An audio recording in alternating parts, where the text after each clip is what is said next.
Billionaire Playboy mocks the virgin girl at the gala, not knowing she'll steal his heart. The golden lights of the Grand Mirabelle Hotel sparkled like diamonds against the night sky, alive with the glamour of the most exclusive gala of the year. Black-tie guests sipped champagne, cameras flashed, and whispers floated on perfume-scented air. Who designed her dress? Did you hear what the CEO of Cole Group is wearing tonight? But amid the glittering crowd, Maya, 21, stood utterly still in the grand hallway, gripping her small clutch with trembling fingers. She shouldn't be here, but the invitation she'd received that morning, addressed to her name, sent to her department, clearly stated she was expected to attend the Mirabelle Gala as an official guest of the Cole Fashion Group. Her boss had shrugged when she asked. "If it has your name on it, go," he said, barely looking up from his phone. And now here she was, a poor intern in a self-stitched dress, surrounded by couture gowns worth more than her entire life savings. Heads turned as Maya stepped into the ballroom, her soft peach gown fluttering slightly behind her. It wasn't designer, it wasn't branded, it wasn't statement-making, but it was hers. She held her head high, channeling her late mother's voice in her head. "You have every right to stand in any room you walk into." She made it to the refreshment table, scanning for a familiar face. None. Just more glittering strangers. From across the ballroom, Adrian Cole, heir to the Cole fashion empire and known tabloid playboy, sipped his bourbon with mild boredom. He had dated half the women in the room. The other half were trying to date him. That's when he saw her. A girl in a plain, ill-fitted dress. No jewelry, no entourage.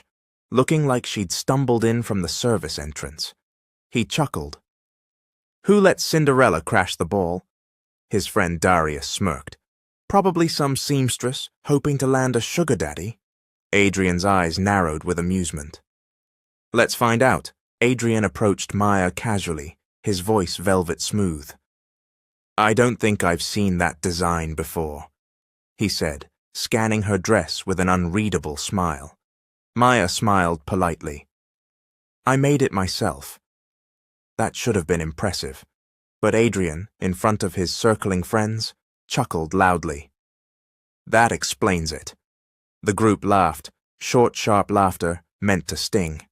One woman snapped a photo of Maya's gown on her phone. Another whispered something behind a sequined fan. Maya froze, her cheeks burned, her throat tightening, but she didn't cry. She looked Adrian straight in the eye, voice low but steady. "I'm sorry my dress doesn't live up to your bank account, but at least I didn't buy my personality off a shelf." The laughter stopped. Even Darius blinked. Adrian's smile faltered. For a second. He laughed again, but this time it was slower, more curious than cruel. As Maya turned and walked away, her head high, Adrian watched her go like a man who'd just seen something unexpected.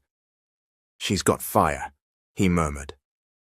Maya reached the bathroom and locked the stall, her hands shaking. She wanted to cry, she wanted to scream, but most of all, she wanted to disappear. And yet, part of her wasn't ashamed, not of her dress, not of who she was. That man had money, but she had something he didn't expect, pride that couldn't be bought. As she exited quietly through the side doors of the gala, unnoticed by most, one man at the balcony kept watching, and something inside Adrian Cole shifted, barely, but undeniably. Adrian Cole sat in the back of his limousine, staring out the tinted window at nothing. The after-party was still raging inside the Mirabelle Hotel, but he had left early, something he rarely did. He should have been amused. The girl in the homemade dress should have been another punchline at another meaningless gala. But instead, her words echoed louder in his head than the champagne toasts and violin music combined. "At least I didn't buy my personality off a shelf." It wasn't just a clever insult, it was the way she'd said it, calm, unshaken, like she'd faced worse than him before and survived.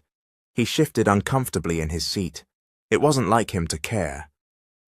Darius, seated across from him and texting one of the models from the party, didn't notice Adrian's silence until several blocks passed. "You good, man?" Adrian blinked, as if snapping out of a fog. "Yeah, just tired." But that wasn't it. He was thinking about her. Not her face, not her body, not her voice, but the way she had walked away, like she had nothing to prove to him. It reminded him of someone he didn't want to remember. Years ago, before the inheritance, before the jet-set lifestyle, there had been Sophia, his first real love, the girl who had made him believe in something tender, until she didn't. She'd pretended to love him while secretly recording their private moments. The scandal nearly cost him everything.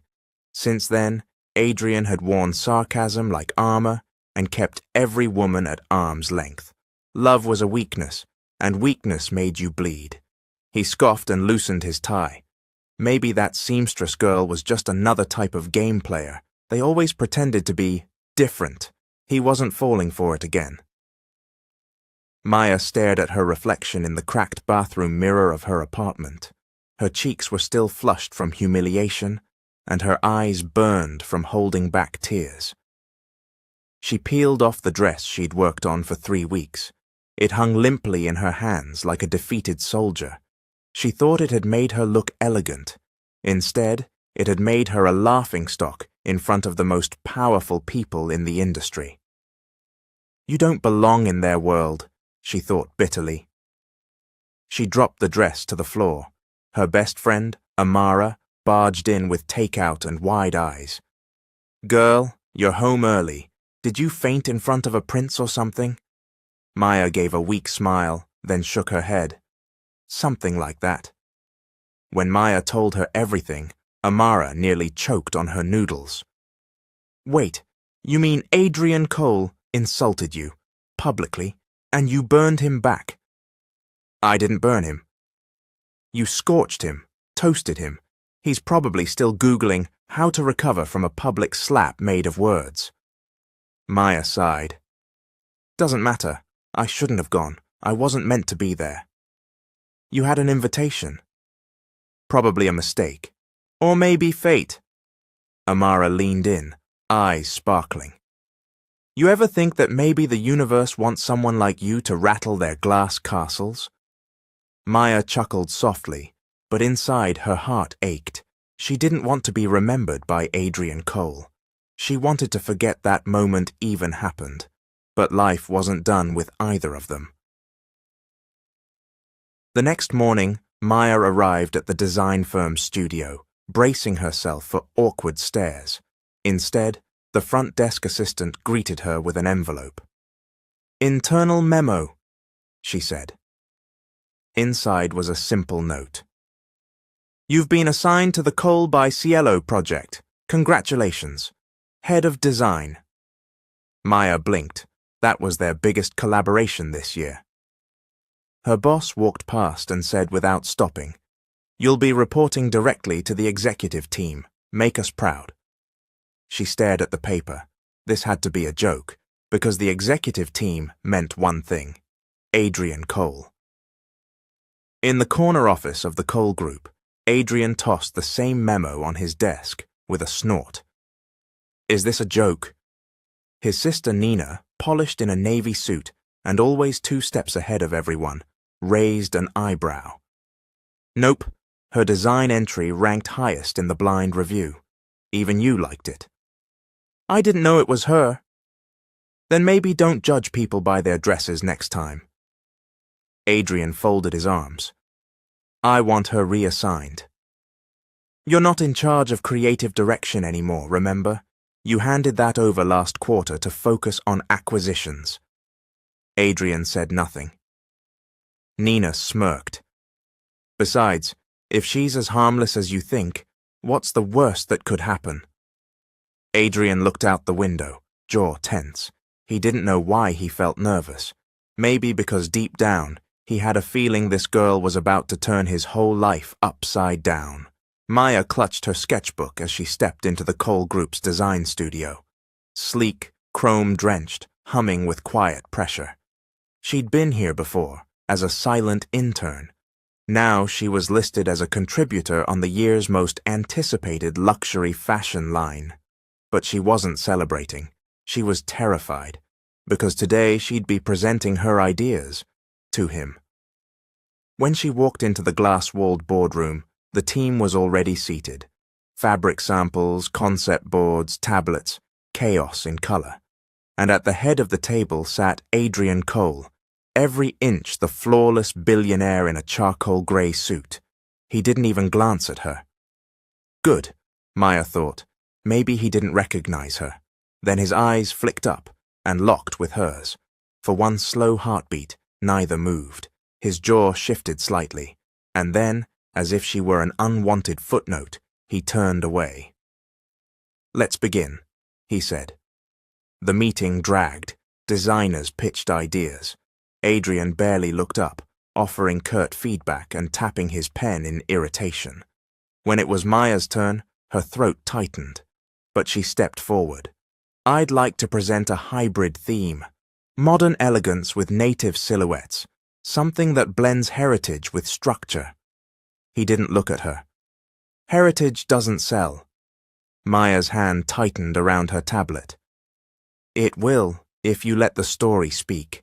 Fashion isn't just cloth, it's memory stitched into form." That made him look, directly, sharply. "And you think you can tell that story?" "Yes," she said, voice steady. "Because it's mine." He stared at her. The room had gone quiet. After a beat, he leaned back. "Fine, show us." Back in the main studio, Maya set to work on sample drafts. The team buzzed around her, but she kept her focus. Her hands moved fast, pencil to paper, fabric to form. It wasn't about proving anything to Adrian. It was about finally being heard. But she knew he was watching. She could feel his eyes occasionally flick to her station, assessing her, doubting her. During lunch, she stayed behind to finish her model sketch, only to hear his voice behind her. "You don't look like someone who forgets a face." Maya didn't turn. "And you don't look like someone who forgets an insult." There was a long pause. "I didn't mean to humiliate you," he said. She finally turned to face him. "You didn't. Not really. It just confirmed everything I already knew." "Which is?" "That you're not half as interesting as your reputation." She walked away, leaving Adrian slightly stunned. That afternoon, the head of design rushed into the studio in a panic. The high-end supplier had backed out last minute. The new fabric prototype wouldn't arrive before the deadline. Everyone froze. Maya stepped up. "I can replicate the structure with local materials. I've worked with raffia-based blends. We can mimic the flow and texture." Adrian raised a brow. "You can do that in 24 hours. She nodded. "If you stop hovering over me like a cynical ghost." The room chuckled. Even Adrian cracked a reluctant half-smile. By midnight, the entire team had gone home. Maya stayed, working under the glow of her desk lamp. She stitched silently, sweat at her brow, hands sore. But she didn't stop.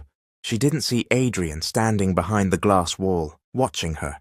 There was no mockery in his gaze now, just quiet, unsettling curiosity. As Maya trimmed the final thread and lifted the garment from the mannequin, the cloth caught the light. Structured elegance, bold lines, traditional roots. It was stunning. Adrian's fingers clenched at his sides. She had done it. And for the first time in a long time, he realized someone in the room had more power than him. Adrian Cole was not a man easily impressed. He had sat in front of international royalty, closed billion-dollar deals with a nod, and rejected more women than he cared to count. So the fact that he was now seated in his corner office, staring at a photograph of a half-stitched dress, was unnerving. The design Maya had created was breathtaking. It shouldn't have bothered him, but it did. He didn't like being wrong. He didn't like being surprised. And he definitely didn't like how often the memory of Maya's eyes, so steady, so defiant, intruded into his thoughts. He hadn't spoken to her since the fabric incident 3 days ago. She'd completed the emergency prototype like a miracle worker, received a standing ovation from the creative team, and walked out of the boardroom without even glancing at him. It was infuriating and somehow captivating. His phone buzzed. Darius. "Let's hit the club tonight. New girls, new vibe. Shake that grumpy mood off." Adrian didn't respond. For once, the idea of music, drinks, and another nameless model grinding against him felt empty. He tossed the phone aside and muttered under his breath, "What the hell is wrong with me?" Downstairs in the design studio, Maya was in her zone.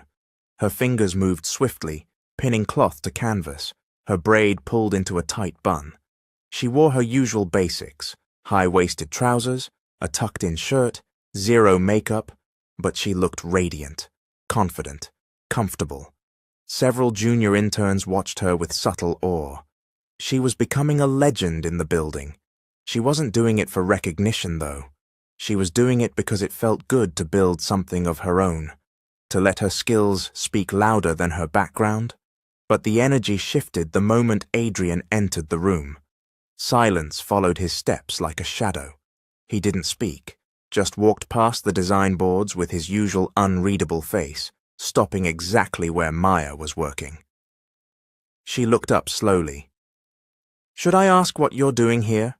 Or are you just bored of your golden tower upstairs?" Adrian smirked. "Maybe I'm curious." Curiosity killed the cat. He chuckled, clearly amused. But satisfaction brought it back. Maya turned back to her cloth. "Don't flirt with me, Mr. Cole. I have scissors and zero patience." He leaned slightly on the table. "I wasn't flirting." "Good," she said, not looking at him. "Because I'm not interested." She could feel the heat of his gaze. The room was too quiet. "You're an interesting woman, Maya." "Funny, you thought I was a joke last week." "That was before you designed the only dress that made me rethink our entire launch line." For a moment, the silence between them softened, but Maya didn't let her guard down.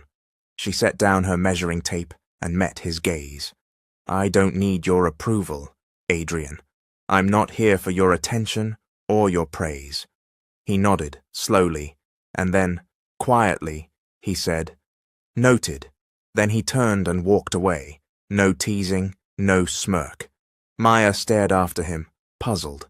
For the first time, he hadn't played the billionaire Playboy. He'd sounded sincere. That evening, Adrian cancelled his usual gym session and instead sat in his office with a glass of wine, replaying the afternoon conversation in his head. She was different. She didn't chase him.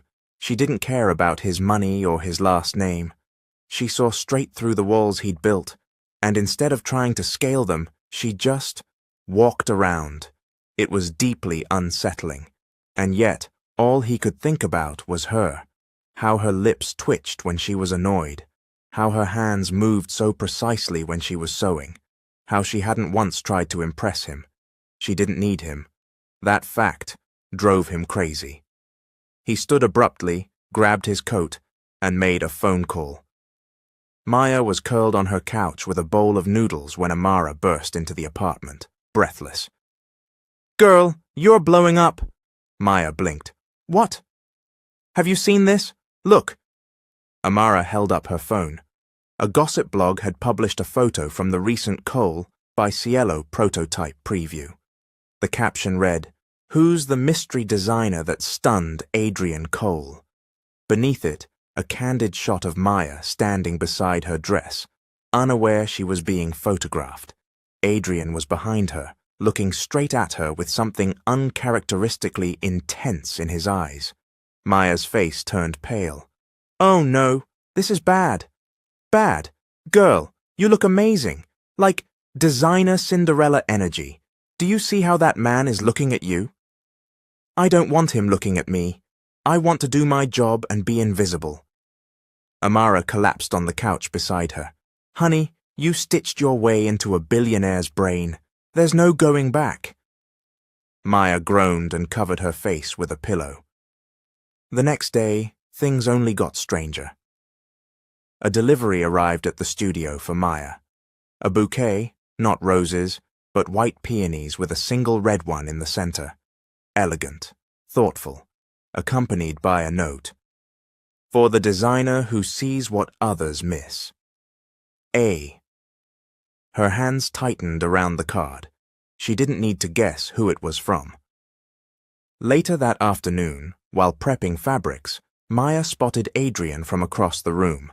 He didn't approach her, but his eyes followed her as if he couldn't help it. And Maya was beginning to feel the pull. It wasn't that he was handsome, though he was. It wasn't the money, the status, or the way his voice dipped when he said her name. It was the moments when he forgot to be charming, when he looked vulnerable, when, for a split second, the wall cracked, and she saw something real underneath. It scared her, because she wasn't just working with him now, she was starting to feel something. Back in his office, Adrian replayed the glimpse of her soft smile when she read the note. He wasn't sure what this was turning into. He only knew one thing. He wanted to see her smile like that again, and he didn't care how many walls she built. He was going to find a way in. The invitation arrived folded in a navy envelope, pressed with the Cole family crest in wax. Maya stared at it on her desk for over 5 minutes before touching it. Inside, written in gold ink, were the words: Private Yacht Showcase for Cole X Cielo. Limited guest list. Your attendance is expected. AC. Expected? She hadn't even known there was an event. The office was buzzing with excitement. Staff whispered about the location, a luxury yacht named the Sovereign, moored just off Emerald Bay. Only select designers and VIP guests had been invited, and Adrian himself was hosting. Maya folded the card and slid it into her bag. She knew exactly what this was. Another power play, another test. She wasn't falling for it. That evening, Amara nearly lost her mind. You're not going, she said, pacing Maya's room. This is the kind of event people kill to get into. It's not a party, Maya said, calmly ironing her cotton blouse. It's bait. So I don't want to be someone's game piece. Amara plopped onto the bed, exasperated. You have no idea what it's like to be the girl everyone's watching. He's watching you, Maya. The press is watching. The industry is watching. Maya paused, the iron hovering just above the cloth. That's exactly the problem. Amara softened. Just go. Show them you belong, and wear something that says you're not afraid. Maya turned slowly. I don't have anything like that. Her friend grinned. Then let's make something that will shut every mouth on that yacht. The day of the event, Maya arrived at the dock in a gown she had finished just hours before. It wasn't flashy, it wasn't bold, but it was her. A deep emerald green wrap dress, silk blend with a thigh-high slit, and an open back that hinted at elegance rather than shouting for attention. Her hair was up in a braided crown, no makeup except for a hint of gloss. The whispers started the moment she stepped onto the Sovereign. Some asked who designed her dress, some asked if she was the new flavor of Adrian Cole, and one voice, cruel and amused, whispered behind a wine glass, "She looks like she borrowed that from a charity auction." Maya ignored them all. She wasn't here to impress anyone. She was here to survive. Adrian noticed her the second she arrived, and everything else on the yacht faded. The laughter, the models, the endless glass flutes of champagne. They all disappeared behind the green silk of her dress, the proud angle of her chin, the quiet calm in her eyes. She wasn't playing a role, she wasn't trying. and that made her more dangerous than any woman he'd ever met. He made his way toward her, but was intercepted by his cousin, Darius. "You're staring like a man who forgot he was a player." Adrian didn't look away. "Maybe I did." Darius snorted. "Please, she's probably milking this for career points. Girls like that know the long game." Adrian said nothing, but his jaw tightened. Maya leaned against the rail at the back of the yacht, staring out at the horizon. The sea was soft and silver beneath the sunset. It should have felt peaceful, but behind her, the world was watching, judging, waiting for her to slip. She didn't flinch when Adrian appeared beside her. "Beautiful night," he said. "It was," she replied, eyes still forward. "Until the zoo opened." He chuckled, leaning closer. "I didn't know you could be so sharp. I thought you were always quiet and sweet." "I'm quiet," she said. "Not blind." He turned to face her fully. "You're not like the others." "I know. No gold chains, no fake lashes, no pretending to be impressed by my bank account." "I've seen what's in your accounts," she said dryly. "The only impressive thing is how empty some of your designs are." He laughed, genuinely, the sound warm and low. "Now you're just being cruel." She glanced at him, finally. "And you're being transparent. I invited you here because I wanted to see what you'd do." "So this is a test?" He hesitated. "Maybe. Or maybe I just wanted to know if I still make you nervous." Maya met his eyes, calm and clear. "You never did." The words hung between them, weightless and heavy at the same time. For a moment, Adrian felt something shift in his chest. He had mocked her, doubted her, challenged her, and she had never bent. She had only risen. Inside the cabin, a commotion broke the moment. A model, clearly drunk and clinging to a glass, staggered toward Maya and Adrian. The woman's name was Lena, a former fling of Adrian's, jealous and still bitter. "Well, if it isn't the little tailor girl," she slurred. "Are you here to measure us for new napkins?" Adrian stepped forward, but Maya gently stopped him. "I'm not a tailor," she said calmly, "but if I were, I'd suggest we hem your attitude. It's dragging behind your desperation." A few people gasped. Lena blinked, and then, without warning, threw her drink straight at Maya's chest.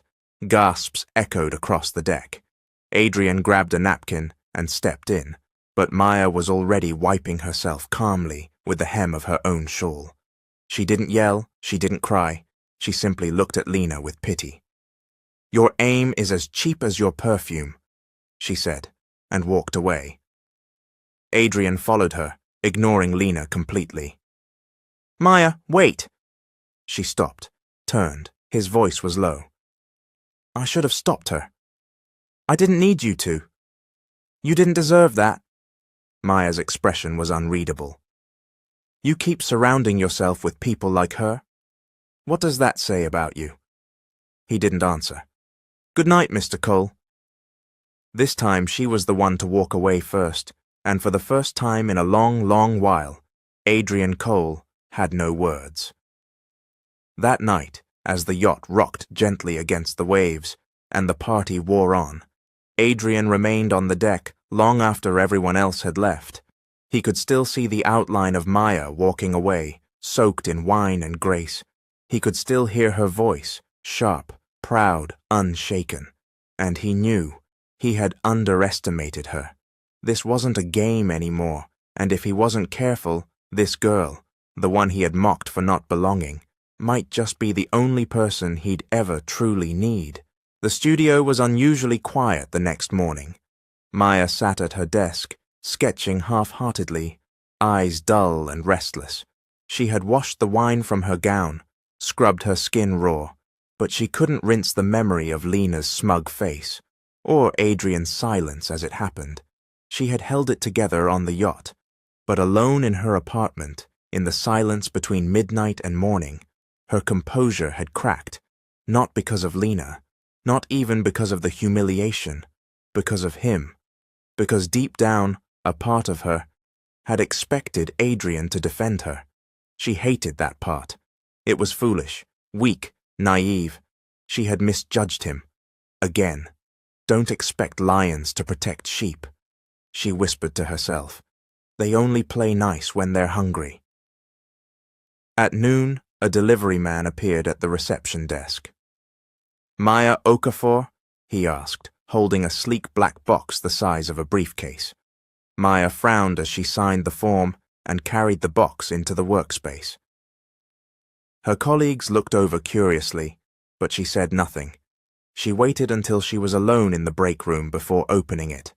Inside, cushioned in velvet, was a handcrafted antique sewing kit, gold-plated scissors, porcelain pincushions, engraved measuring tape, silk thread in every shade imaginable. It was stunning, elegant, expensive, thoughtful. A note lay tucked beneath the scissors. From one artist to another, for every moment you've stitched the world back together. Maya stared at the words. She knew it was from Adrian. She wanted to scream. She wanted to throw it away. Instead, she gently closed the lid and slid the box back under the table. She didn't want his gifts. She wanted his respect. But something in her chest ached anyway.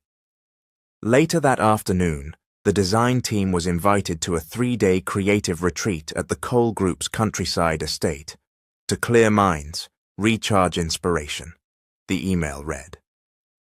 Maya was tempted to decline, but the retreat was a professional obligation, and running from awkwardness wasn't her style. She packed her essentials, left the sewing kit behind, and boarded the company shuttle the next morning with her chin high and emotions tucked away like pins in a cushion. The estate was nestled between rolling green hills and glassy lakes, an escape from the cold steel and deadlines of the city. The team spent the first day hiking, drawing nature studies, and cooking group meals in the outdoor kitchen. The mood was light, the conversations warm. Adrian stayed distant, present but remote. He observed Maya, spoke only when necessary, and avoided being alone with her. She noticed, of course she did, but she said nothing. She didn't owe him a conversation. Not yet. On the second afternoon, an outdoor challenge was announced. Teams of 2 would create wearable designs from natural materials collected from the woods. It was a silly, creative bonding exercise meant to spark imagination. Names were drawn randomly. Maya's partner, Adrian. She stared at the paper in her hand, like it had betrayed her. He raised an eyebrow from across the circle, clearly surprised, but not displeased. "Great," Maya muttered. The rest of the team dispersed into the woods, laughing, chatting. Maya and Adrian walked in awkward silence, a large woven basket swinging between them. The forest was quiet, damp leaves underfoot, dappled sunlight, just the 2 of them, surrounded by tall trees and unsaid words. Maya broke the silence first. "I don't need your gifts, Adrian." He glanced at her. "Noted. You don't get to buy my forgiveness with thread and scissors." "I wasn't trying to buy anything," he said calmly. "I just thought you might like it." She stopped walking and turned to him. "You stood there and let your ex pour wine on me, in front of 100 people, and now you think a luxury sewing kit erases that." His mouth tightened. "I made a mistake." "No," she said. "You made a choice, and it told me exactly who you are." Adrian looked away, jaw clenched. For once, he didn't have a clever comeback, just silence. They continued walking. As they gathered materials, feathers, leaves, reeds, Maya slipped on wet moss and stumbled. Adrian caught her before she hit the ground, steadying her with both hands. Their eyes locked. She pulled away quickly. "I'm fine." "You're always fine," he said softly. She frowned. "What's that supposed to mean?"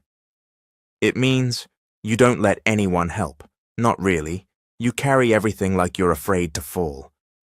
Maya turned sharply. Because people like you watch and laugh when I do. He didn't answer. He just looked at her with something unreadable. Guilt, maybe, or regret, maybe more. They walked in silence again. As they returned to camp with their basket full, the sky darkened unexpectedly. A summer storm swept in fast. Grey clouds, wind, and rain.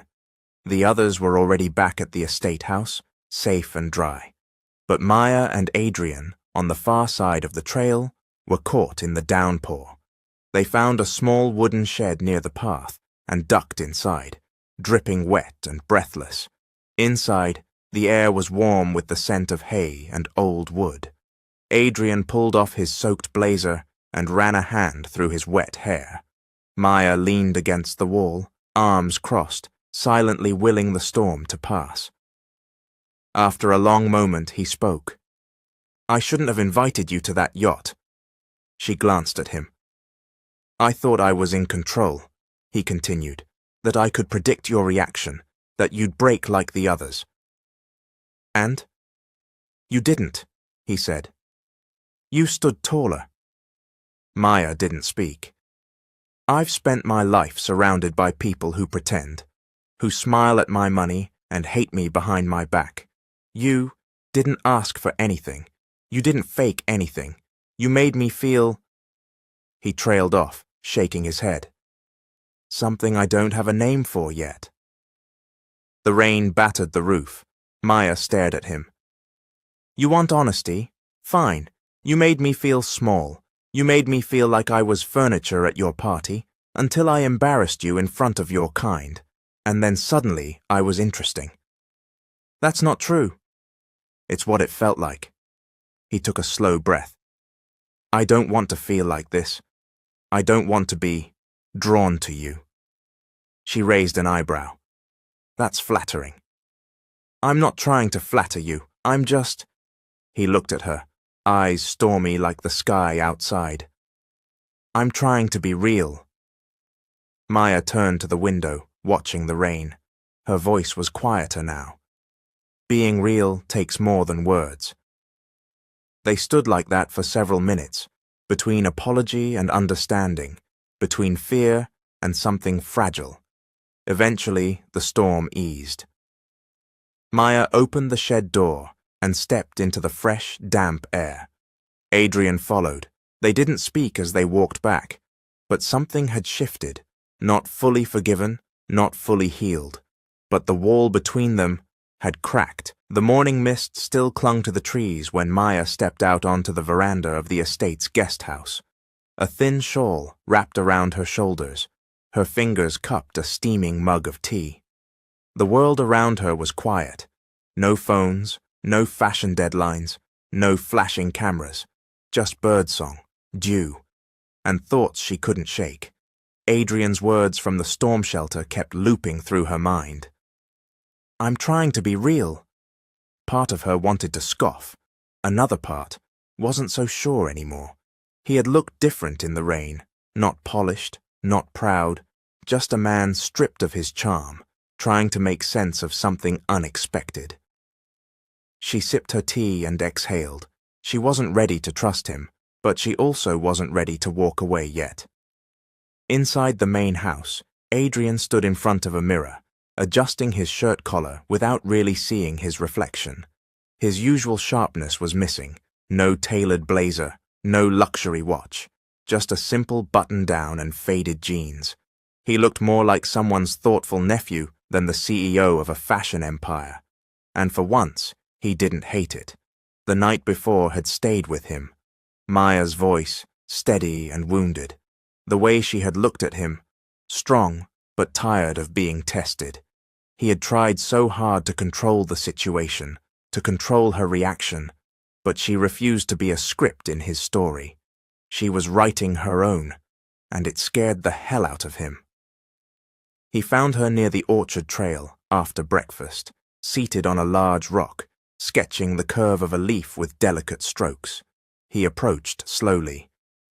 "I didn't think I'd see you out here," he said. She didn't look up. "I needed air, away from people." "Then I'll make this quick. Now she glanced up. Another apology? No, he said. A conversation, if you'll allow it. She studied him. He didn't look smug. He didn't look like a man who expected forgiveness. He looked earnest. She nodded, barely. He sat on the grass in front of her, folding his legs like a schoolboy. It was disarming, almost ridiculous. She smiled despite herself. I used to draw, he said, looking at her pad. When I was a kid, sketchbook and crayons, I thought I'd be an architect. She raised a brow. What happened? My father died, the company needed me, and somewhere between grief and greed, I forgot what I actually wanted. Maya was quiet. He continued, voice softer now. When you walked into that gala, I thought you were a fraud, a party crasher looking for attention. And now? She asked. I know better, he said. There was something in his eyes that made her look away. I've been judged my whole life, Maya said, her voice low. For being too poor, too ambitious, too plain, too careful. I stopped caring a long time ago, but when you laughed at me, it felt different. He leaned forward slightly. Why? Because a part of me admired you, she admitted. Your success, your drive. I thought you were the kind of person who'd recognize hunger in someone else. She shook her head. I guess not. Adrian's chest tightened. I didn't see you, Maya. I saw what I expected to see. That's on me. She looked at him, long and hard. No more games, she said. If we're going to talk, then talk. Stop circling me like I'm prey or a prize. I'm neither. A beat of silence passed.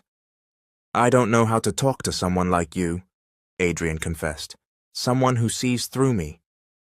You don't have to try, she said. You just have to show up as yourself. He nodded slowly. That's the hardest thing I've ever done. She smiled faintly. Then maybe you're finally doing something real. The rest of the day unfolded like a quiet surrender.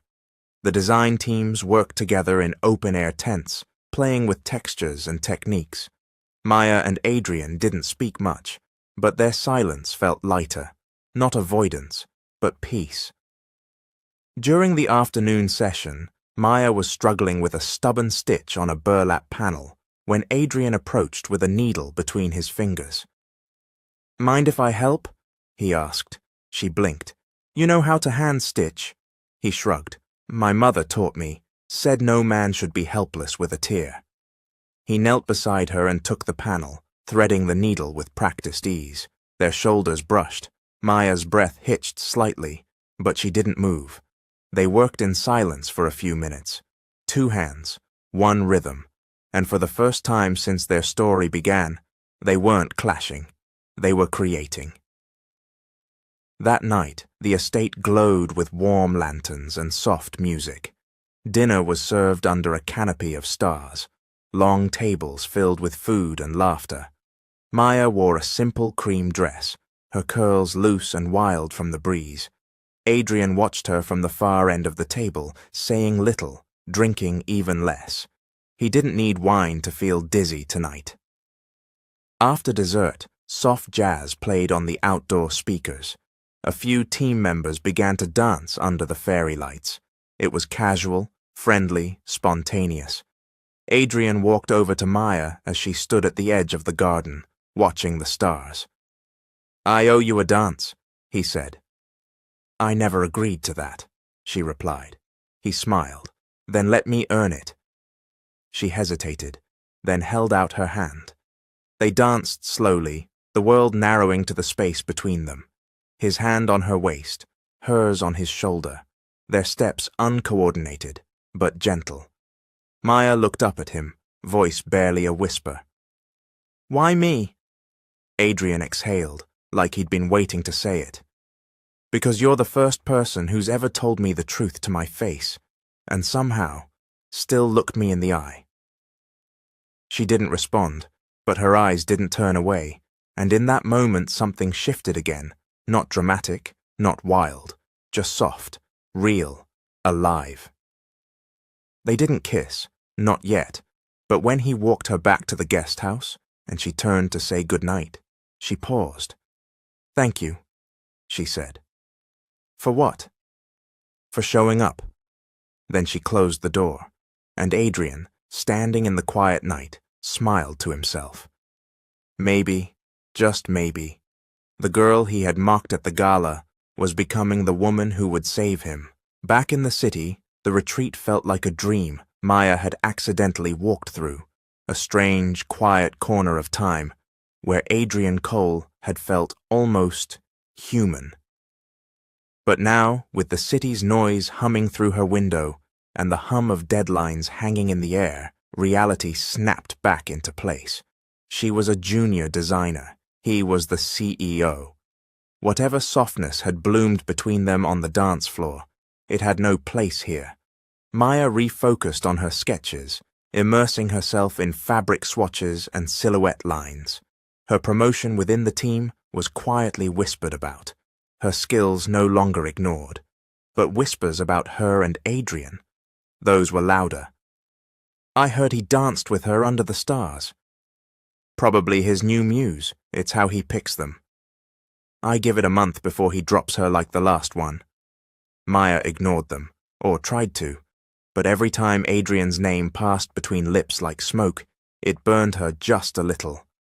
Adrian, on the other hand, couldn't get her out of his head. He'd tried, he'd dated, texted, ignored, but Maya's voice lingered like a ghost, calm, bold, real. She wasn't playing a part, she wasn't trying to win him, and that, ironically, made him want her more.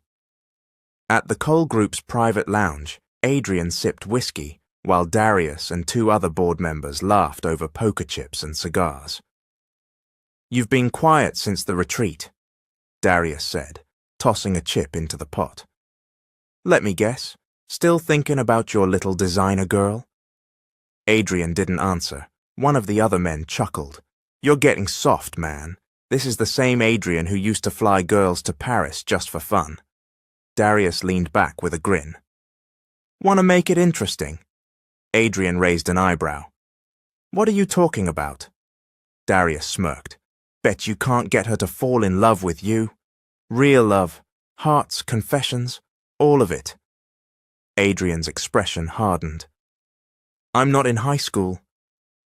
"Come on," Darius said, shrugging. "You're always playing the game. One more round. If you win, I'll back off your father's board seat."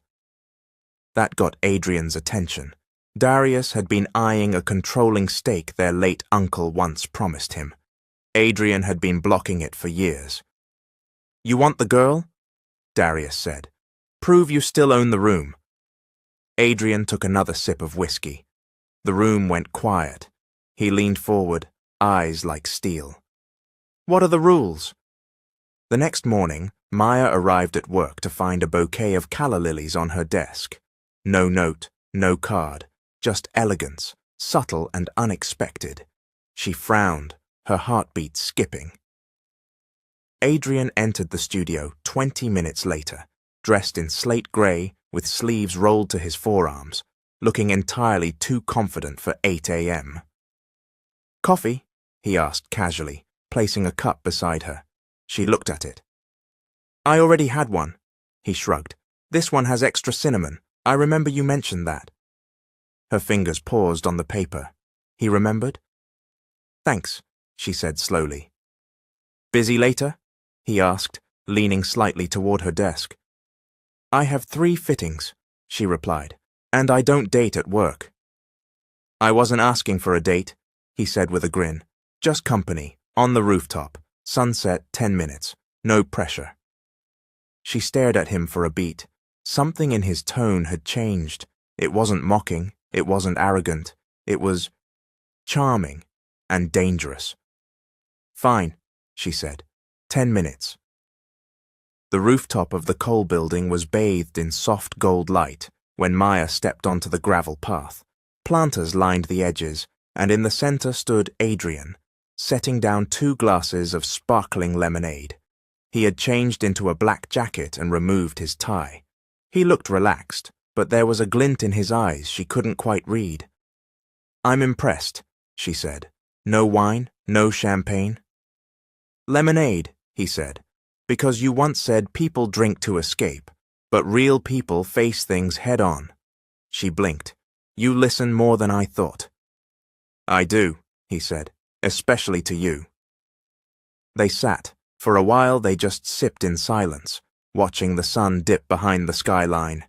Then he said, "I know I've hurt you." Maya didn't respond. "But I also know you're not like anyone I've ever met, and if there's even a small chance you'd let me in, I don't want to waste it." She turned to him, guarded. "And what exactly do you want from me?" He paused. "For now," he said, "a chance. Just a real chance. No masks, no titles." She studied his face. For the first time, she couldn't see the smug billionaire. She saw a man who was trying, even if part of her didn't trust why. "Okay," she said. "One condition." He tilted his head. "Be honest with me," she said. "Every step. If this is just a distraction, say it. If it's a game, tell me now." His jaw tightened. "It's not a game," he said. She held his gaze a moment longer, then nodded. They sat quietly again. The city moved far below them, and something between them clicked into place. The next 2 weeks blurred into something surreal. Adrian sent her flowers, subtle, never excessive. He brought her breakfast when she worked late, walked her to her car, took her to an art exhibit at a gallery he rented out for the evening. No paparazzi, no press, just the two of them, surrounded by color and silence. And Maya, against her better judgment, began to let her guard down. She laughed more, smiled more, thought of him at random hours and hated how it made her heart race. He listened when she spoke. He remembered things others always forgot. Her favorite color, the scent of her mother's old perfume, how she hummed when she was thinking. And the way he looked at her, it wasn't just desire, it was wonder, like she was the first honest thing in his life. One evening, as they walked by the riverside after a project launch dinner, Adrian reached for her hand. She hesitated, then she laced her fingers through his. "I thought I'd never let myself get here," she said softly. "Where's here?"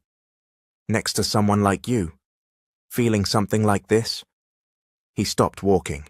She turned, and suddenly he was in front of her, close, eyes searching hers. "Maya," she waited. "I'm falling for you," he said.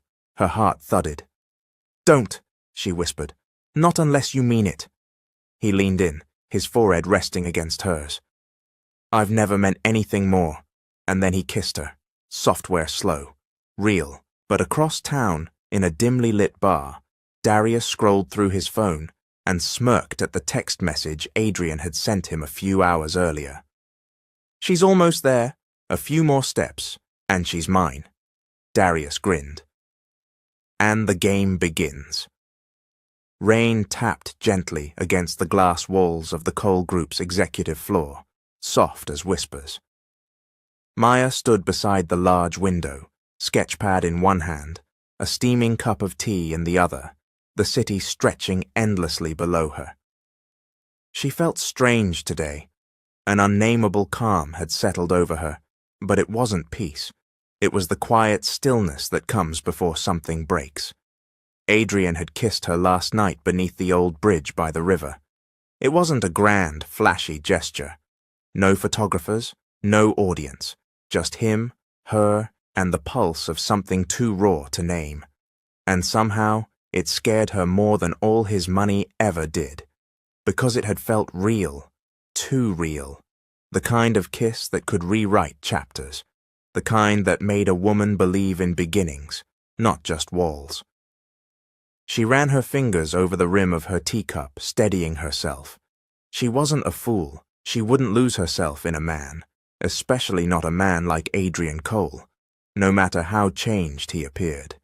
Still, her heart felt light, vulnerable, as if it had stepped out into the open after years of hiding. In the hallway, Darius stood leaning against the door to Adrian's office, a smirk tugging at the corner of his lips. "You're glowing," he said, as Adrian stepped out. Adrian rolled his eyes. "Don't start." Darius held up his hands. "Hey, no judgment. Seems like your bet's working." Adrian's shoulders tensed. "Drop it." "Come on," Darius said. "You've practically won. She's obviously falling for you. That kiss last night, you should have seen your face." "I said drop it," Adrian snapped, his voice low and hard. But it was too late. Maya had turned the corner and stood frozen, just feet away. She hadn't meant to eavesdrop, but she had. The word bet hung in the air like a slap. Her heart stopped. She blinked. Adrian went pale the second he saw her. "Maya!" She took a step back, her voice caught in her throat. "Don't," she whispered. He moved toward her, but she held up her hand, trembling. "Is it true?" The silence that followed was louder than any scream. "Maya, I didn't—" "It started as something else, but it's not what it is now. I swear to you. Answer me," she said, her voice shaking. "Was there a bet?" Adrian hesitated. It was a split second, a flash of fear, but it was enough. Maya's chest heaved as the pieces rearranged themselves in her head. The rooftop talks, the sudden sweetness, the kiss. It had all been a game. She felt like a fool. She turned and walked away, leaving her sketch pad on the floor where it fell from her hands. Adrian didn't chase her, because he knew he had just lost her. She didn't go home. She didn't cry. Maya walked, through rain, through streets, through memories that now burned her skin. She had trusted him. She had let him in, and he had laughed behind her back. How many people knew? Was she just another tabloid story waiting to break? The poor virgin girl, duped by the billionaire who wanted to win a dare? Her stomach churned. Everything she'd fought to build, her dignity, her boundaries, her sense of control, it had been cracked open by one man, one kiss, one lie. She found herself in a park miles away from her apartment, soaked and shaking, seated on a swing meant for children. But the movement calmed her, forward and back, like rocking through pain. She couldn't go back to work. She couldn't face Adrian again. Not yet. Maybe not ever. The next morning, Adrian sat in his office, surrounded by silence. He hadn't slept. The city looked colder than usual, as if it too were punishing him. He stared at his phone, the last text Maya had sent him glowing on the screen from 2 days ago. "Still thinking about the stars and the way you looked at me like I wasn't a mistake." He wanted to reply, to call, to send flowers, a letter, anything. But what could he say? "I didn't mean for you to find out like that." "Yes, it started as a bet, but you were never the prize." "I didn't know it would matter this much." All the words in the world suddenly felt cheap. Darius strolled into his office around noon, wearing sunglasses and smirking. "You look like death." Adrian stood slowly, calmly. Without a word, he grabbed Darius by the collar and slammed him into the glass wall with such force that the vase beside them fell and shattered. "Do you think this is funny?" he growled. "Do you know what you cost me?" Darius laughed bitterly. "She was never going to be yours, Adrian. You live in glass towers. She lives in reality." Adrian's jaw clenched. "Get out!" Darius adjusted his jacket and sneered. "You're not mad at me. You're mad that you fell for her, and now she's gone. That's on you." Adrian didn't respond. He didn't move until Darius was out of sight. Then he turned and punched the wall once, hard, his knuckles splitting open, pain racing through him like truth. Maya didn't show up to work the next day, or the day after that. When HR called, she gave her formal resignation. No explanations, no requests, just closure. Her phone was off, her apartment locked, her desk cleared. Adrian felt the loss like a physical ache, The office was quieter, colder, her absence louder than her presence had ever been. Everyone noticed. No one dared ask. He kept a distance from the design floor, knowing the whispers would only grow. But every corner of the building reminded him of her. The elevator where she had stood arms crossed, unimpressed by his charm. The glass conference room where she had called his fabric choices unimaginative. The rooftop where she had finally let herself smile. It was all stained now, and he had no one to blame but himself. Maya returned to her mother's home in the village after a week of silence. She said nothing of what had happened. She simply helped plant vegetables, cleaned the roof, repaired the sewing machine that had rusted in the shed. She stitched her grief into small, quiet routines. One evening, her mother found her sitting under the mango tree in the yard, staring up at the stars. "You look like your heart's somewhere else," she said softly. Maya shrugged. "I thought I could trust someone," she whispered. Her mother sat beside her. "And did you?" Maya closed her eyes. "For a moment, yes." Her mother touched her hand. "Then you were brave. That's never a mistake." Maya let herself cry, not for Adrian, but for the version of herself that had dared to believe.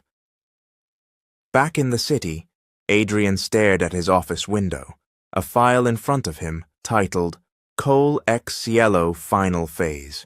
It was her last design, a garment she hadn't finished yet. He traced the pencil lines, clean, powerful, visionary. He missed her, and this time, he wasn't trying to win a bet. He was trying to win her back, if it wasn't too late. Adrian Cole had searched for everything in life: profits, power, partners. But this was the first time he found himself searching for a person, and feeling terrified she didn't want to be found. Maya was gone, entirely. Her apartment in the city was vacant.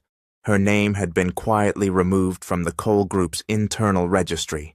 She hadn't used her access badge in over a week. Her phone rang once, then went dead. Everywhere he turned, he hit a wall. At first, he assumed she just needed space, that she was angry, rightfully so, but would come back when her emotions cooled. But as days turned into nights, and nights into a hollow week, Adrian's confidence crumbled. She wasn't just avoiding him. She had erased herself from his world, and he had only himself to blame. On the 8th day of silence, Adrian walked into the marketing department unannounced. All conversations died the moment he entered. People turned in their chairs, startled, unsure if he was here to fire someone or burn the building down. He walked straight up to Amara, Maya's best friend, who stood behind her desk, frozen mid-sentence on a client call. "I need 5 minutes," Adrian said. It wasn't a request. She ended the call with trembling fingers. "I don't know where she is," Amara said before he could speak. "And even if I did, I wouldn't tell you." "Please," Adrian said, voice quieter than anyone had ever heard it. "Just 5 minutes, then I'll leave." Amara crossed her arms, skeptical. "Talk." He paused, then said, "I messed up." She raised an eyebrow. Understatement of the year.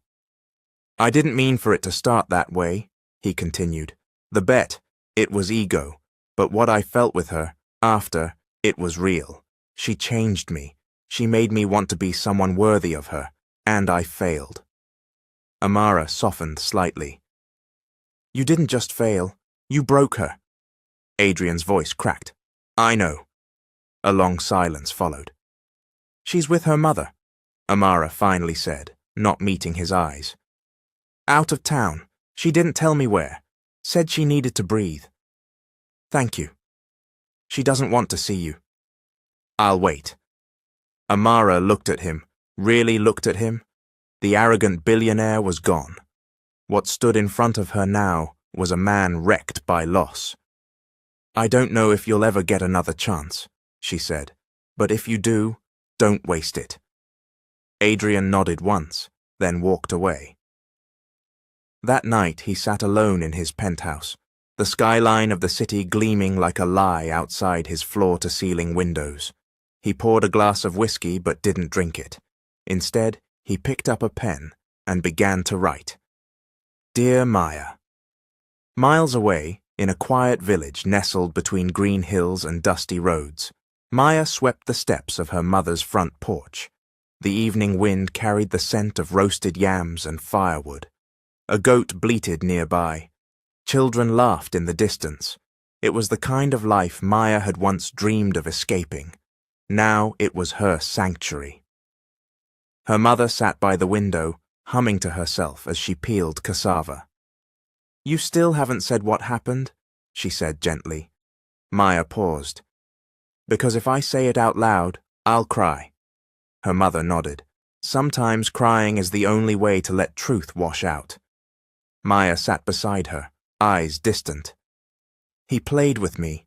He made me believe in something, and it was all a joke. You loved him? Maya hesitated, then nodded.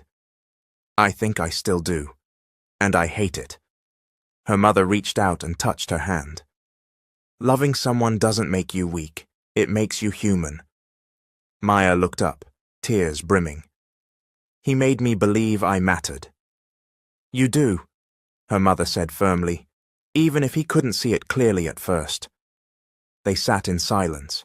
Then her mother added, The ones who are worth it always come back, and the ones who aren't disappear like they never mattered. The next morning, Maya walked to the small local clinic to help with inventory. She wasn't a nurse, but she volunteered where she could, labeling boxes, cleaning shelves, comforting patients with soft smiles. It helped her feel useful again. As she folded a pile of donated clothes, a volunteer entered, holding a small white envelope. This just arrived for you, the girl said, wide-eyed. Delivered by courier, all the way from Lagos. Maya froze. Her hands trembled slightly as she took the envelope. There was no name on the front, just her initials, written in clean handwriting. She opened it slowly. Inside was a handwritten letter. Dear Maya, I don't know where to start, so I'll start with the truth. Yes, there was a bet, a stupid, petty thing said in arrogance and pride, and I let it happen. That is my shame. I won't pretend otherwise.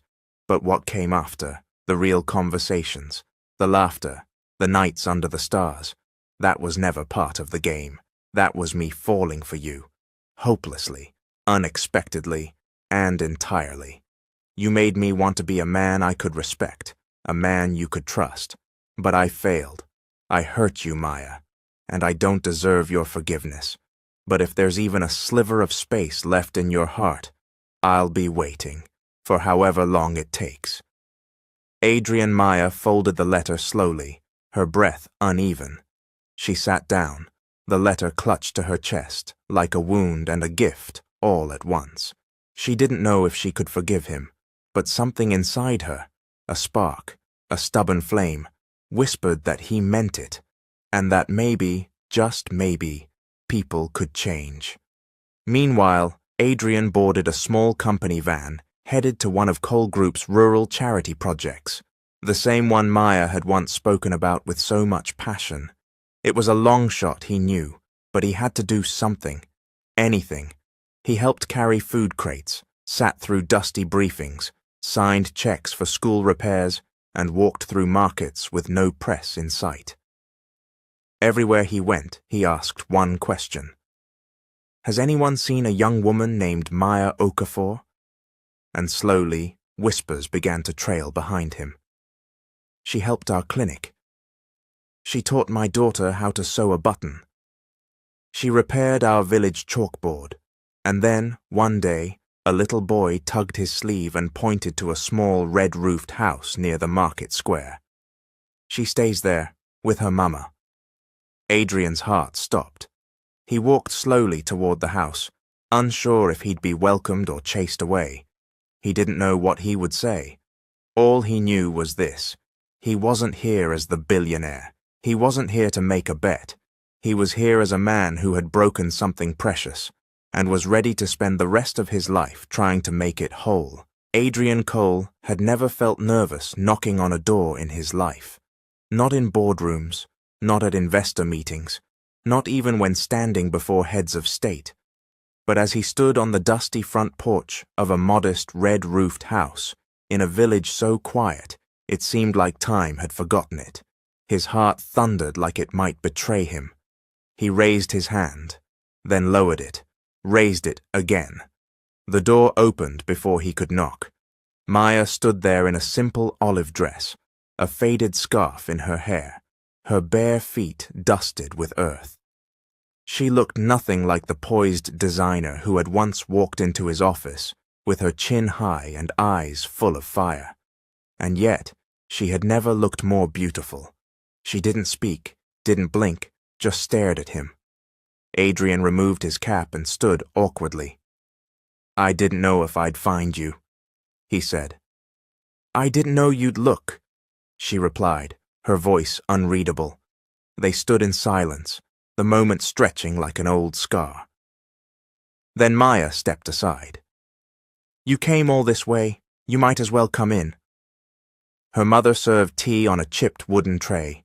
Adrian stood awkwardly, unsure whether to sit or kneel.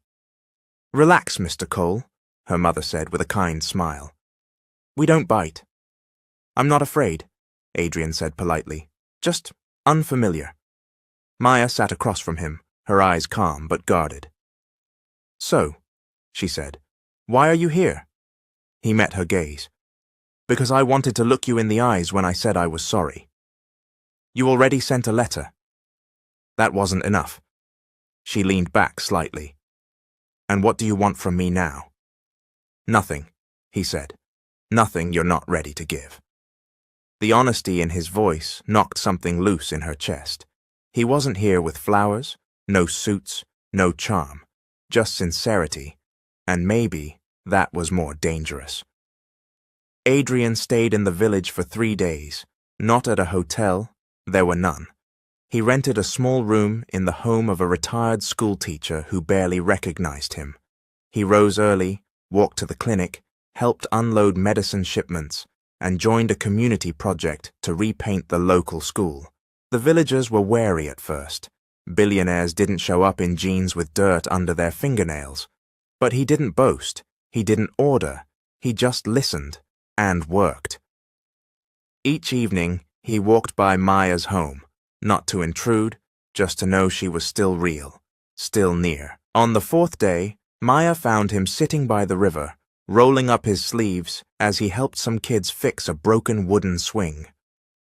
"You missed a spot," she said, pointing to the crooked nail. He looked up, surprised. "You came." "Only to make sure you're not poisoning our river with your city boy carpentry." He chuckled, stepping back as she picked up the hammer. "Let me show you how it's done," she said. They worked side by side. The kids giggled, the sun dipped behind the trees, and for a few moments, it felt easy. That evening, they sat beneath a tamarind tree, sharing boiled maize and roasted groundnuts. Adrian looked out over the fields, then turned to her. "You said once that fashion was more than fabric, that it was memory stitched into form." Maya nodded. "I didn't understand that until I came here," he said. "Until I saw how you live, what you carry, what you give." She didn't reply immediately. Then she said softly, "You hurt me, Adrian, in a way I didn't think I could be hurt anymore. I know. You made me feel like I was part of something honest, and then pulled the ground out from under me. I wish I could take it back." She looked at him, really looked at him. "You can't," she said. "But you're still here." He nodded. "I'll be here," he said. "For as long as you need, even if it's just to watch you from across the road, even if I never get anything back." A breeze passed between them, warm and still. She took a deep breath. "I'm not ready to forgive you," she said. "I don't expect you to." "But," she continued, "you're not the same man who laughed at my dress." "No," he said. "I burned that man down." She looked at him for a long time, her voice barely a whisper. Good. The next morning, Adrian gathered the village committee and made a formal donation to expand the local school and provide free design classes for girls. He didn't make a speech. He just handed over the check, shook hands, and stepped back. Later, Maya found him walking alone along the edge of the market. "You didn't need to do that," she said. "I wanted to," he replied, "because this place shaped you, and anything that made you is worth preserving." She blinked, then smiled. Just a little. It was the first time he'd seen that smile in weeks, and it nearly broke him. On his final day, Maya walked him to the edge of the village. The sun was rising, chickens clucked in the distance, the world was waking up. They stood in silence for a while. "I don't know what this means," she said. "It doesn't have to mean anything yet," he said. "I'm not here for an answer." She looked at him, then stepped forward. She reached into her pocket and handed him something. His fingers closed around it. It was the very first fabric swatch she'd used for the Coal by Cielo project, hand-dyed, frayed at the edges. "I was going to throw it away," she said. "But you didn't?" "I didn't," she replied. "Maybe because it reminded me that some things deserve a second draft." Adrian held the swatch carefully, like it might vanish if he blinked. "I'll keep it," he said. "Always." Maya nodded, and then, for the first time since everything broke, she leaned forward and kissed his cheek. Software warm, not a promise, not yet, but something like hope. He boarded the van and left without another word. Sometimes the loudest goodbyes are the ones you don't say. And as Maya stood there, watching the dust rise behind the wheels, she felt something she hadn't felt in weeks. Not certainty, but possibility. 2 months passed. Life moved on, at least on the surface. Maya returned to the city quietly, not with headlines or drama, but with quiet determination. She moved into a modest flat near a community design center and began teaching evening classes to underprivileged girls. She still designed, though she hadn't submitted anything commercially since leaving Coal Group. Not because she couldn't, but because her heart wasn't ready. Adrian had written her once more. Nothing romantic, no promises. Just a simple thank you for letting him apologize in person, and a final sentence that stayed with her. "If our paths cross again, I hope it's as equals, not a mistake chasing forgiveness." She hadn't replied, not because she didn't want to, but because some things take time to settle inside the soul before they can be spoken aloud. Meanwhile, the Coal Group prepared for its annual International Fashion Conference, the largest design event of the year. Designers, investors, critics, and creators from 5 continents would attend. It was a celebration of culture, innovation, and identity, and this year's keynote speaker was a surprise addition, Maya Okafor. She had been nominated anonymously for her recent work uplifting marginalized talent, especially young girls in design. When she first got the email, she thought it was spam. Then she saw the sender, a global fashion alliance. It had nothing to do with Adrian, nothing to do with the Coal Group. She almost said no. Then she realized this wasn't about the past. This was about standing in the truth of who she had become. The conference stage was minimalist. White backdrop, golden spotlight, a single microphone. Maya stood backstage in a structured cobalt dress she designed herself. Feminine, strong, bold. Her palms were damp. She hadn't spoken publicly since college, and certainly not on a stage this big. But she wasn't that timid intern anymore. When her name was called, the applause was warm and respectful. She stepped onto the stage with quiet confidence, her heart steady. She scanned the crowd, hundreds of faces, all watching, and then she saw him. Adrian, seated near the back, no cameras around him, no fanfare, just watching her like she was the only thing in the room that mattered. She inhaled deeply and began. Good evening. My name is Maya Okafor. I'm a designer, educator, and a woman who once believed she didn't belong in a room like this, and that's exactly why I'm here. The room stilled. Fashion is not just fabric. It's not just aesthetics. It's a language. And for many of us, especially women who come from places the industry forgets, it's our only voice. I learned to sew with rusted needles and borrowed thread. My first mannequin was a broomstick and a coat hanger. My first runway was a dusty school hallway. But I believed, in stories, in silhouettes, in strength, and in the idea that no one should be told they don't belong. Adrian felt something twist in his chest. He remembered mocking her at the gala like it was yesterday, and now, here she was, towering without effort. He had never admired someone more. Maya continued. We are not ornaments to be worn for show. We are architects. We are alchemists. We turn scraps into symphonies, and I want every girl who's ever been called too poor, or too simple, or not the right fit to know. Your hands can build empires. The audience erupted into applause, standing ovation. But Maya didn't bow. She stepped back, looked out into the sea of faces, and paused, her eyes locking with Adrian's. He stood, slowly, not clapping, not smiling, just looking at her like he'd found something he thought he'd never see again. And in that brief, electric second, she felt everything, every wound, every scar, every breathless almost. She nodded once and stepped off the stage. Backstage was chaos. Press, assistants, organizers. Maya slipped out through a side corridor, needing space, air, silence. She found herself in a rooftop garden above the conference hall. The city lights blinked below, like stars in a different sky. Then she heard footsteps. She didn't turn. I wasn't sure you'd come, she said. Adrian's voice was soft behind her. I wasn't sure I was allowed. She turned slowly, eyes unreadable. He took a cautious step forward. You were incredible, he said. More than that.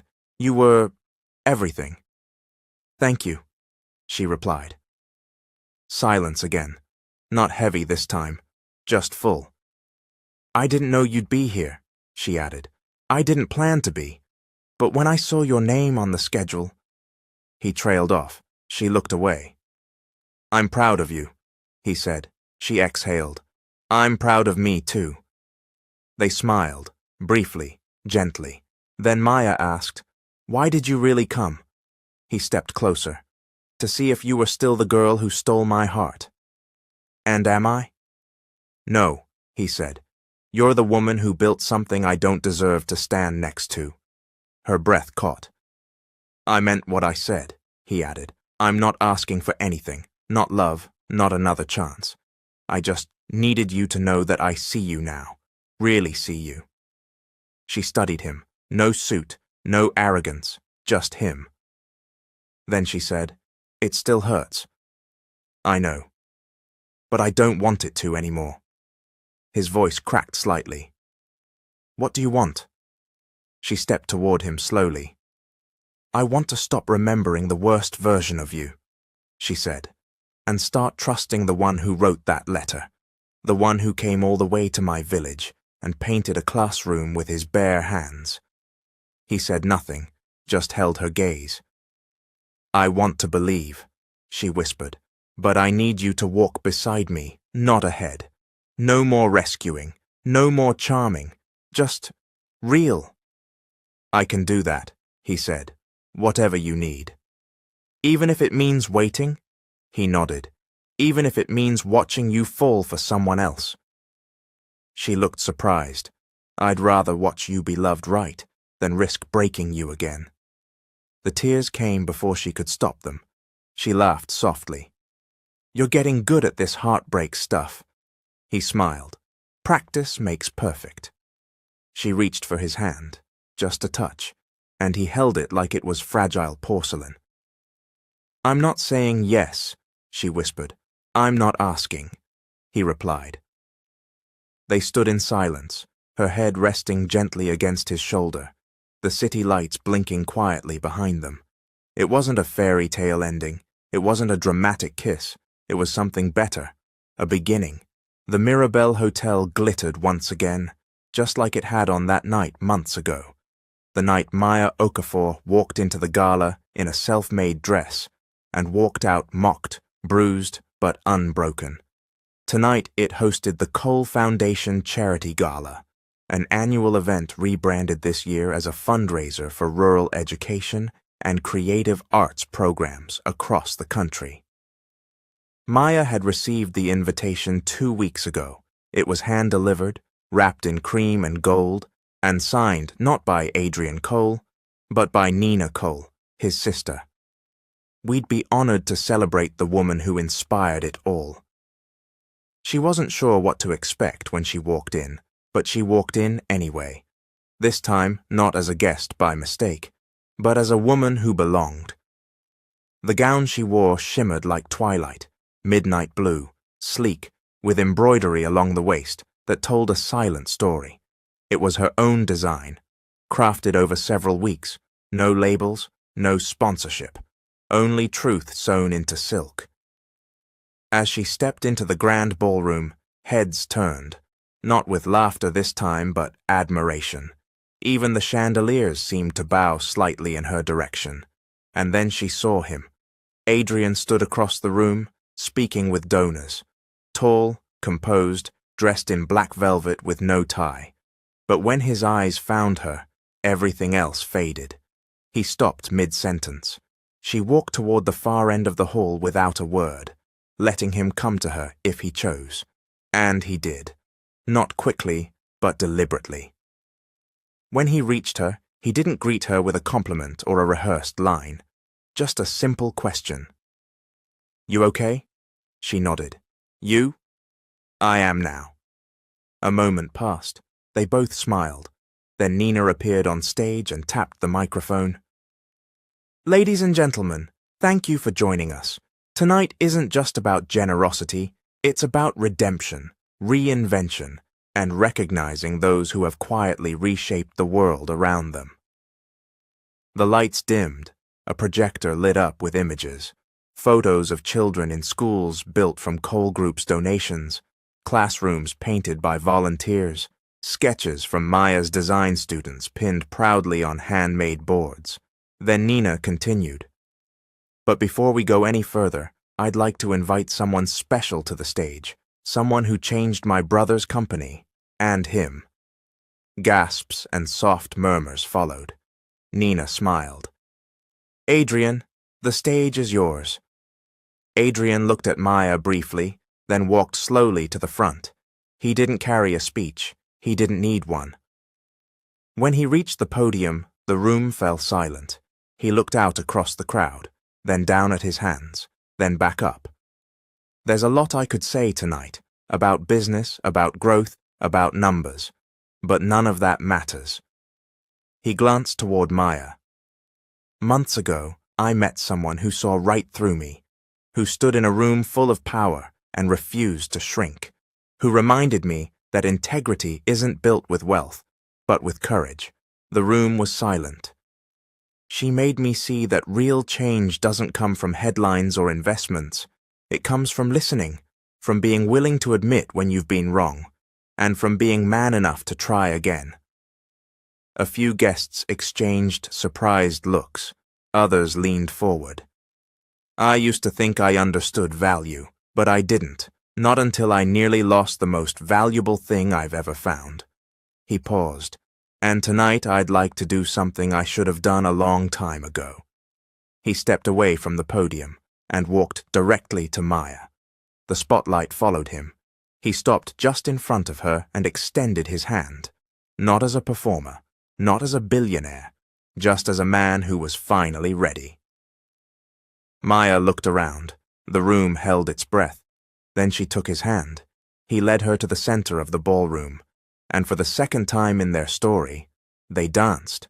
But this time, it wasn't in a garden, or on a retreat, or hidden behind emotion. This was public, open, true, and as they moved slowly to the music, Maya leaned her head gently against his chest. "Are you sure?" she whispered. "I've never been more sure of anything." "You're not trying to win anymore?" "No," he said. "I already did, the day you walked into my life. The applause was quiet at first, then louder, real. People didn't clap for their status, they clapped for their story. And as they stood there, two broken people rebuilt by truth, Adrian kissed her forehead, not to claim her, but to thank her. Later that evening, Maya stood on the balcony overlooking the city, the air filled with laughter and soft music behind her. She needed a moment to breathe. Adrian joined her, holding 2 glasses of orange blossom tea. He handed one to her. "Thought you might need something calming," he said. She took it with a smirk. "Learning my preferences now, Mr. Cole?" He chuckled. "I've been studying for months." They sipped in silence. Then Maya turned to him. "So what happens now?" He thought for a moment.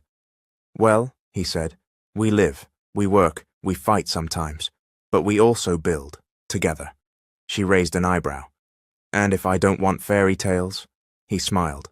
"Then we'll write a real one." She nodded. "Good." A pause. Then she whispered, "I forgive you." He closed his eyes briefly, then opened them. "And I'll keep earning that forgiveness, every day." Back inside, a little girl approached Maya and tugged at her gown.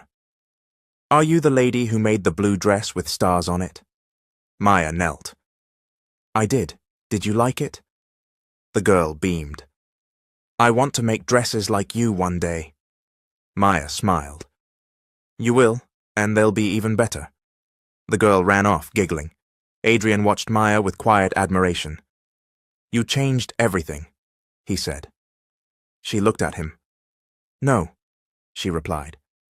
"I just reminded you that hearts don't have price tags." He grinned. "You're never going to let me forget that, are you?" Not a chance.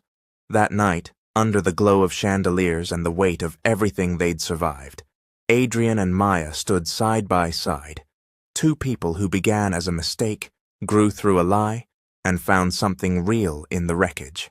Not perfection, but love, the kind built not on promises, but on truth. Here comes the end of the story. If you're interested in Season 2, comment "We really need Season 2."